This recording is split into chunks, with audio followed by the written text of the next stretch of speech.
जय हिंद दोस्तों। शुरू करते हैं हम लोग आज का current affairs. First of all यहाँ पे आप लोग देख रहे होंगे कि यहाँ पे मैंने करंट अफेयर्स की लिस्टिंग की है जो इम्पोर्टेंट हैं, खासकर प्रीलिम्स और वनडे एग्ज़ाम्स के लिए। ये पीआईबी के न्यूज़, पीआईबी और अदर सोर्सेज से लिए गए हैं और ये द हिंदू का इसके बाद में करेंगे। सबसे पहले हम लोग इंपॉर्टेंट प्रीलिम्स और वनडे एग्ज़ाम्स का देख लेते हैं जो पीआईबी और अदर सोर्सेज से लिया गया है। तो यहाँ पे फर्स्ट आर्टिकल है यूनाइटेड नेशंस स्टैटिस्टिकल कमीशन। अब यहाँ पे क्या न्यूज़ है, India has been elected to the United Nations Statistical Commission for a 4-year term beginning from January 1, 2024। मतलब कि यूनाइटेड नेशंस स्टैटिस्टिकल कमीशन के लिए इलेक्ट हुआ है 4 साल के लिए। अब ये यूनाइटेड नेशंस स्टैटिस्टिकल कमीशन है क्या, इसका सबसे पहले देख लेते हैं। इसका हेडक्वार्टर जो है न्यूयॉर्क यूएसए में है। Established in 1947। ये सब इंपॉर्टेंट है, इसलिए इंपॉर्टेंट हो जाता है क्योंकि इंडिया इलेक्ट हुआ है इसमें यूनाइटेड नेशंस स्टैटिस्टिकल कमीशन में, क्योंकि इस साल एग्ज़ाम अगर इंडिया से रिलेटेड है तो ज़रूर कहीं ना कहीं आएगा। अब it is the highest body of the global statistical system bringing together chief statistician from members states from around the world. It oversees the work of the United Nations Statistic Division and its functional commission of UN Economic and Social Council। ठीक है। अब membership consist of 24 member countries of UN elected by UNESC on basis of an equitable geographical and distribution. सबसे पहले membership कितनी है, 24 members. Members term of office 4 years। It means कि हर members के जो टर्म्स है हर मेंबर हर 4 साल में बदलता रहता है। ठीक है। इंपॉर्टेंट क्या क्या है, यूनाइटेड नेशंस स्टैटिस्टिकल कमीशन में इंडिया को इलेक्ट किया गया कि नहीं, इस बार किया गया है। कब से 2024 से शुरुआत होगी। अब इसका हेडक्वार्टर कहाँ है, New York USA. Establish in 1947। Membership 24 साल, कितने साल के लिए, 4 साल के लिए। अब यहाँ पे देख लेते हैं next news, global trade outlook and statistics 2023। अब इसको रिलीज़ किसने किया है, it was release by World Trade Organization WTO। की हाइलाइट्स देख लेते हैं। World merchandise trade volume is projected to grow 1.7% in 2023 and picking up to 3.2% in 2024।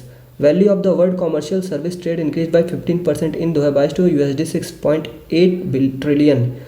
अब क्या है, risk to the forecast are tilted to downside including geopolitical tensions, food insecurity, potential financial instability stemming from monetary policy tightening and increasing levels of debt। Means इसमें main important तो ये है first of all कि global trade outlook and statistic 2023 कौन release करता है, तो WTO। ये UPPCS और वनडे एग्ज़ाम्स के लिए मोस्ट इंपॉर्टेंट है, BPSC, RPSC, MPSC जैसे एग्ज़ाम्स के लिए। एंड नेक्स्ट आ जाते हैं हम लोग सुबनसिरी हाइड्रो इलेक्ट्रिक प्रोजेक्ट। ये क्यों न्यूज़ में है, Subansiri lower dam project is hit by A landslide during pre monsoon rain. Landslide से हिट हुआ है। अब ये कहाँ पे लोकेटेड है, तो Subansiri river tributary of river Brahmaputra which is an border of the India 2 north eastern state Arunachal Pradesh and Assam. मतलब कि ये लोकेटेड है अरुणाचल प्रदेश और आसाम के बॉर्डर पे। सुबनसिरी रिवर किसकी ट्रिब्यूटरी है, रिवर ब्रह्मपुत्र की। It is the biggest hydro electric project undertaken in India so for and is run of river scheme on river Subansiri. ठीक है। नेक्स्ट चलते हैं, वर्ल्ड एनर्जी ट्रांजिशंस आउटलुक 2023। अब ये किसने रिलीज़ किया, इंटरनेशनल रिन्यूएबल एनर्जी एजेंसी, ये इंपॉर्टेंट है, ने की highlights. Current pledges and plans fall well short of ARENA's 1.5 degree Celsius pathway and result in an emission gap of 16 गीगाटन्स इन 2050। ये टारगेट है 1.5 डिग्री सेल्सियस से शॉर्ट हो गया रहा है and it will result in an emission gap of 16 gigaton extra release होगा 2050। Global investment across all energy transition technologies reached a record high of $1.3 trillion 2022। मतलब कि ग्लोबल एनर्जी ट्रांजिशन के लिए जो इन्वेस्टमेंट की गई है वो $1.3 ट्रिलियन 2022 है। नेक्स्ट है रिकमेंडेशंस ने दिया, net zero commitments must be embedded in legislation and translated into implementation plans. Net zero commitments होना चाहिए पॉलिसी मेकिंग में। Every investment and planning decision should consider structure and geography of the low carbon economy of the future. Policy में इसे include करना चाहिए energy investment. Loss and damage, अभी loss and damage है क्या देखते हैं। Loss and damage refers to the negative consequences that arises from unavoidable risk of the climate change। हाँ, अभी हम देखते हैं loss and damage funds aims to provide financial assistance to the nations most vulnerable and impacted by effects of the climate change. मतलब जैसे कि USA, China और China जो जितना ग्लोबल वार्मिंग करते हैं, अब इससे इफ़ेक्ट क्या पड़ता है, जैसे गरीब देशों पे इफेक्ट पड़ता है। जैसे कि अभी पाकिस्तान में बाढ़ आई और अफ्रीका में बहुत से देश हैं, बाढ़, सूखा और ये सब ग्लोबल वार्मिंग के वजह से हैं। तो अब यही है कि लॉस एंड डैमेज, ये लोग पैसा डालेंगे इस फंड में और इससे जो बाढ़ और सूखा और ये सब आ रहा है, फूड इनसिक्योरिटी इशूज़ आ रही हैं, तो इस फंड से उनको सुरक्षा प्रदान की जाएगी। अब इसको लाया किससे गया, COP27 जो मिस्र में हुई, इजिप्ट में हुई थी। नेक्स्ट आर्टिकल की तरफ चलते हैं।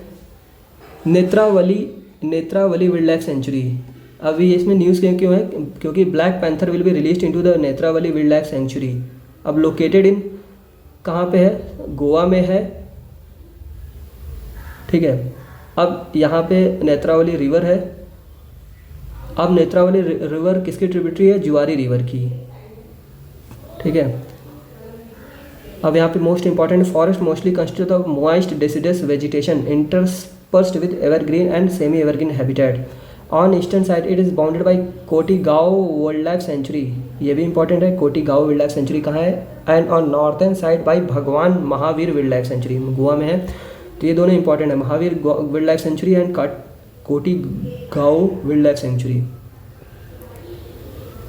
अब इसमें फोना कौन कौन से हैं, नेत्रावली वाइल्ड लाइफ सेंचुरी में कौन कौन से जानवर पाए जाते हैं, leopard, giant squirrel, mouse deer, Nilgiri wood pigeon and Ceylon frogmouth. अब नेक्स्ट न्यूज़ है परम्बिकुलम टाइगर रिजर्व, ये है कहाँ। पहली बात तो ये पलक्कड़ डिस्ट्रिक्ट ऑफ केरला में है। अब क्यों न्यूज़ में है, high court orders translocation of wild tuskers Arikomban to Parambikulam reserves. अब ये कहाँ लाई करता है, पहले पलक्कड़ डिस्ट्रिक्ट केरला में है। It lies within the Nelliampathy hills of Kerala, important है। नेलियम्पैथी हिल्स कहाँ है, केरला में है। And Anaimalai range of Tamil Nadu, Nelliampathy hills और अनामलाई रेंज के बीचों बीच, within a cluster of protected area. Vegetation of होना देख लीजिए। नेक्स्ट न्यूज़ है यहाँ पे Padma awards. Padma awards, prime minister attended Padma award ceremony at Rashtrapati Bhavan. अभी पद्म अवार्ड कब इंस्टीट्यूट किए गए थे, 1954 में। Padma awards one of the highest civilian honours of the India, announced annually on the year of the Republic Day. Republic Day के पे announce किया जाता है, ये सब पता है। अब इसमें थ्री टाइप्स होते हैं, पद्म विभूषण, पद्म भूषण एंड पद्म श्री। अब यहाँ पे मेन इंपॉर्टेंट है कि अवार्डीज़ को मिलता क्या क्या है। Awardees are presented at sanad certificate signed by president and medallion. एक सनद किसकी साइन होगी, प्रेसिडेंट की होगी, और एक मेडल। नेक्स्ट न्यूज़ है National Technical Research Organization NTRO। अब NTRO ने इन्फॉर्म किया है कि about an information, NTRO recently informed about an information stealing malware known as Raccoon Stealer to 8 central government entities। अब मेन इंपॉर्टेंट है कि raccoon stealer है क्या, ये कभी कभी एग्जाम में कंप्यूटर से रिलेटेड क्वेश्चन पूछ दिया जाता है। तो ये क्या है, एक मालवेयर है, इंफॉर्मेशन स्टीलिंग मालवेयर है। It is usually deliver through emails and retrieve sensitive data from the infected machines. NTRO कब सेटअप किया गया था, 2004 में।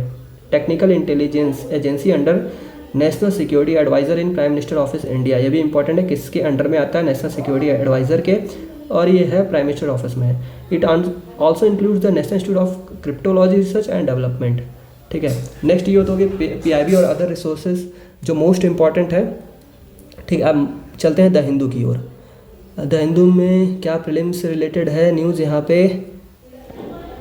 पे एक आर्टिकल है, pause not pivot says Das after RBI holds policy rate at 6.5%। इसमें मेन इंपॉर्टेंट है यहाँ पे जो लिख दिया हूँ, the repo rate, the rate at which RBI lends to commercial banks was held at 6.5%। तो यहाँ पे मेन इंपॉर्टेंट क्या है, रेपो रेट होता क्या है।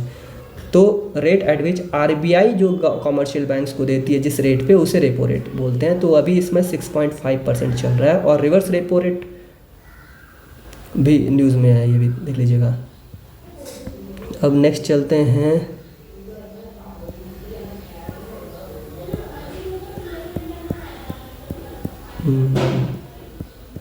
चार,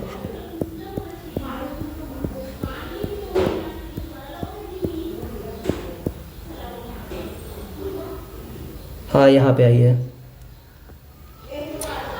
एक आर्टिकल है सब्सटेंस एंड सब्सटेक्स भूटान किंग की जो मीटिंग है यहाँ पे इंडिया में विजिट करने के लिए आए हैं। तो यहाँ पे Bhutan fifth king Jigme Khesar Namgyel Wangchuck visit to India this week had both substance subtext. मतलब कि अब इसमें से इंपॉर्टेंट क्या बन सकता है कि इस समय फिफ्थ किंग कौन है भूटान के, जिग्मे खेसार नामग्याल वांगचुक, ये हो सकता है आंसर। और दूसरा क्वेश्चन ये बन सकता है कि अभी रिसेंट विजिट में कौन कौन से लीडर्स बाहर के आए। तो ऐसे क्वेश्चंस आए हुए हैं पिछली बार में, तो इनका नाम याद रखिएगा। अब ये प्रोजेक्ट संकोस एंड पुन्नाता सांगचू, ये हाइड्रो इलेक्ट्रिक प्रोजेक्ट है भूटान में। अब next Chukha the oldest project, ये भी है भूटान में hydro electric project. And Basochhu power project, ये भी भूटान में है, जो इंडिया की हेल्प से बनाया गया है। नेक्स्ट चलते हैं, हाँ यहाँ पे देखिए भूटान प्राइम मिनिस्टर लोटे त्शेरिंग, इनका भी नाम याद रखिएगा। अभी एक आर्टिकल है is the India Bhutan relationship intact. यहाँ पे देखिए India is Bhutan biggest development partner, India is the largest source of imports for Bhutan. मतलब जो भी इंपोर्ट होता है भूटान को, सबसे ज़्यादा इंपोर्ट भारत से किया जाता है वहाँ पे। तो ये एक फैक्ट याद रखिएगा। Hydro electricity has become one of the biggest revenue earners of the Bhutan which makes Bhutan the countries with the highest per capita income in south Asia today. तो साउथ एशिया में हाईएस्ट पर कैपिटा इनकम किसकी है, भूटान की, hydro electric projects की वजह से, जिसमें help Bharat कर रहा है। यहाँ पे देखिए even when the NDA National Democratic Alliance government came to power, the first country which Prime Minister Narendra Modi visited was Bhutan। तो सबसे पहले भूटान में गए थे। ये ऐसे ऐसे क्वेश्चंस आते हैं। नेक्स्ट यहाँ पे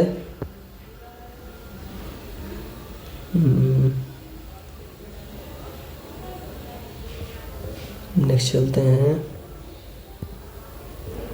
ये आर्टिकल है पूरा, ये आर्टिकल है मेन इंपॉर्टेंट, इसका सारा इंपॉर्टेंट है। प्रीलिम्स क्या, ये मेंस स्पेसिफिक आर्टिकल, इसको ज़रूर पढ़िएगा। Representation India's police forces.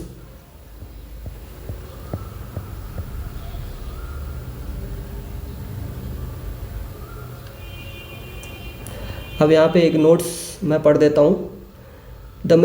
एक आर्टिकल है government amends rules regulating online real money gaming.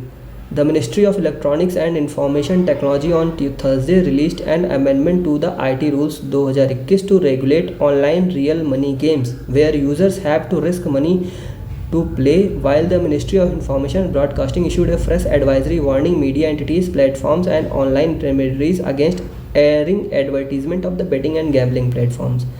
And next यहाँ पे important है the IT Ministry Information Technology Intermediary Guidelines and Digital Media Ethics Code Amendment Rule 2023 requires real money gaming platforms to register with a self-regulatory body that will determine whether or not the game is permissible। self-regulatory body को register करना जरूरी है।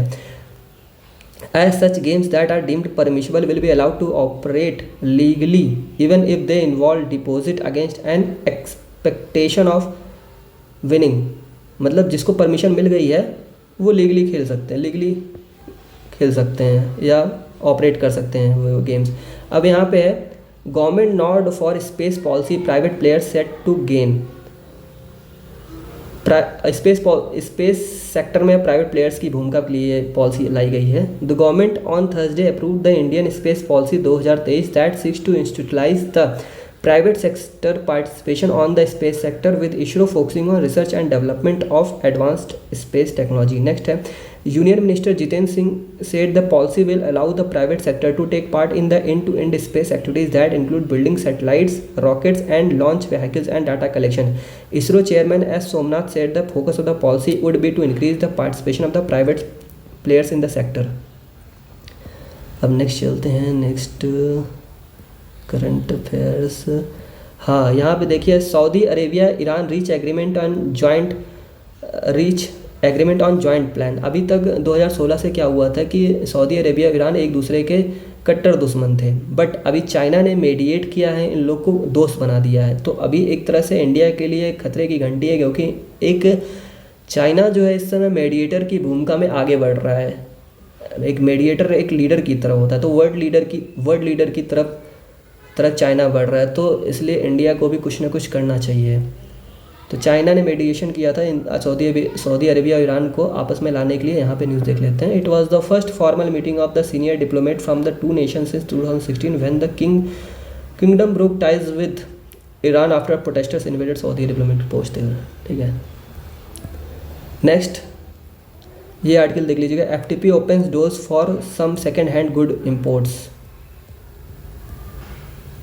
Next तो sports news आ गई, तो ये articles ख़त्म होते हैं। आज के लिए इतना ही। जय हिंद, जय भारत। अगर अच्छा लगे तो चैनल को लाइक, शेयर एंड सब्सक्राइब करें। Thank you.